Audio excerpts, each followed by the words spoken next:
Hi, we are from Group 2. I'm Cynthia Bella Effendi, my friend Cindy Kusuma Pertiwi and Galang Wicaksono. We are going to talk about topic 2, meet the teachers and students. For the first part, I, Cynthia Bella Effendi, will talk about the teachers' profiles. And from our book, we found three profiles of teachers. And I'm going to tell you a short profiles of the teachers. Amy, first grade, 7 years of teaching. Amy, a white female, graduated from a traditional 4-year teacher's preparation program. She continued her education and received her master's in literacy education 2 years ago. Amy explained that one of her biggest teaching challenges is that some students come to school already reading and some are not even comfortable with books. Another major challenge is that her class size continues to increase each year. Amy's current school is located in a culturally diverse neighborhood. She has an almost equal number of Caucasian and African American students. In addition, she has 2 students with limited English proficiency. Second, we have Anne, 5th grade, 23 years of teaching. Anne, a white female, graduated from a traditional 4-year teacher preparation program and has 23 years of teaching experience. Anne's current school is located in a predominantly white affluent neighborhood. Anne believes that her biggest teaching challenge is trying to differentiate her instruction to meet the variety of learning needs present in her classroom. And the last we have Tim, 9th grade history, 12 years of teaching.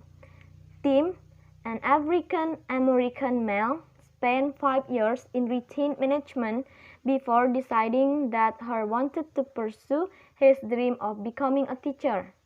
He entered the teaching field as an alternate route teacher and has since completed his master's degree in education.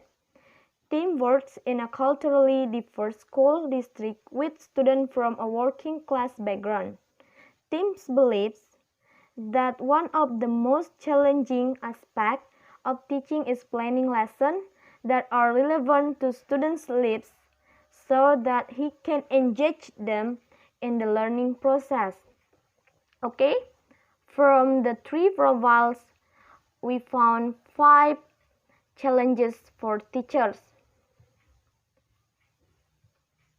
First, we have some of students are not even comfortable with books, class size, school location, differentiating the instruction to meet the variety of learning needs present in classroom, and the last we have planning lessons that are relevant to students' lives. Hello, I'm Cindy Kusuma Pertiwi. I will talk about the next part. It is about students. I will tell you about how is students' view about a good teacher. Now, there are 4 students who are talking about what is a good teacher. The first student is Jack. He is on 3rd grade. He said that a good teacher is someone that teaches new stuff to students, lets us play video games sometimes, and is fun. And the second is Chelsea. She is on 8th grade. She said that a good teacher is someone who listens to the students' opinion and what they need help with, then comes up method that will work best to help that students learn, and also upbeat, helpful, and patient.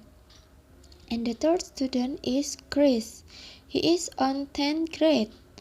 He said that a good teacher is someone who is fun and can manage a classroom without being too overbearing and also need to be entertaining and fun.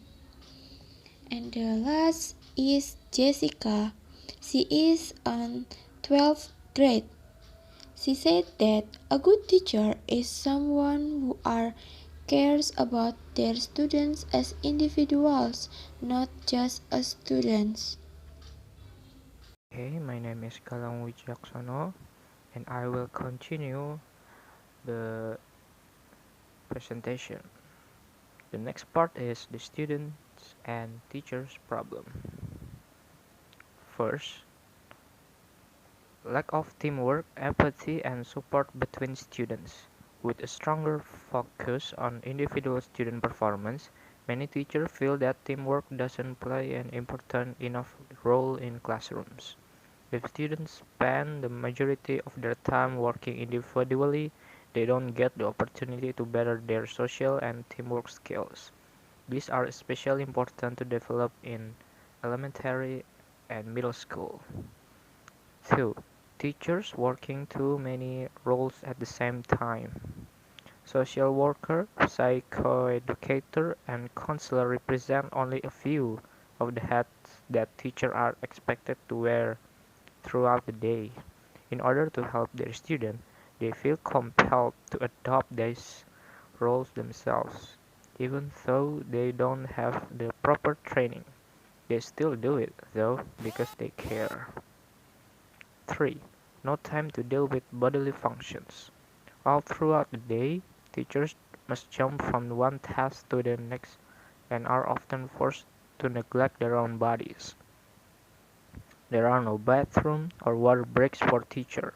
Sometimes they don't have a lunch break at all. 4. Teachers being made accountable for more than they should. Teachers don't feel the accountability is shared equally between them, students, and parents. This can create a tense atmosphere. It's also difficult to express this feeling to parents with diplomacy.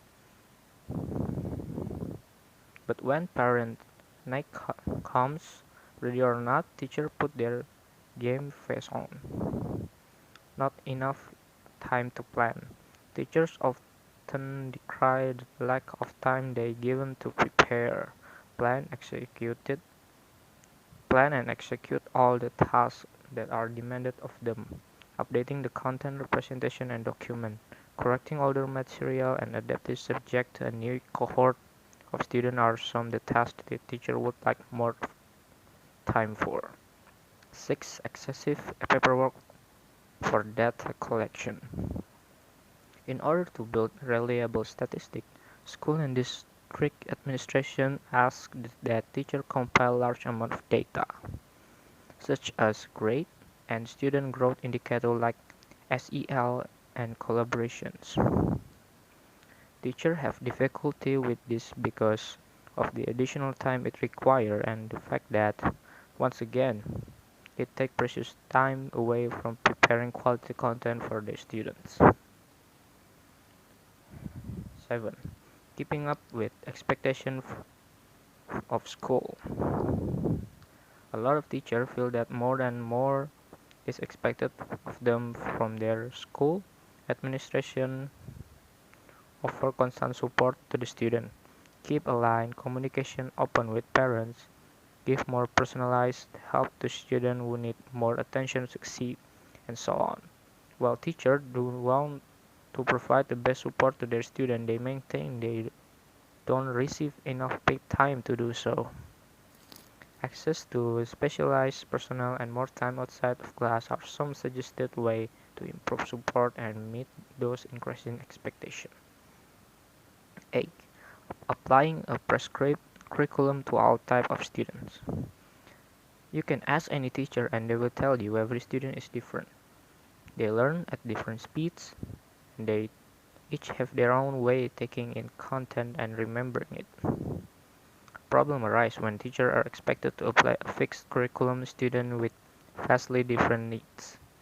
Adapting lessons to students, tailoring content to their needs takes time, which in short supply. If we still if it is still this challenge to the major areas of school life that cause teachers the most difficulty. A common theme emerged: Teachers want a better tool to communicate with students and parents, help with classroom management and resources that will save them time in tailoring to their content. Based on this problem, it seems that the teacher cannot solve the problem because the problem occurs from their inner protocol that they have to face. The task of the teacher who should only educate students, the task become a lot of with other things. Officials who have the authority to make regulation that can ease the burden of teachers who have the great responsibilities. So the main task of the teacher to educate students runs well and efficiently. Okay, then I will tell you about the process of classroom management.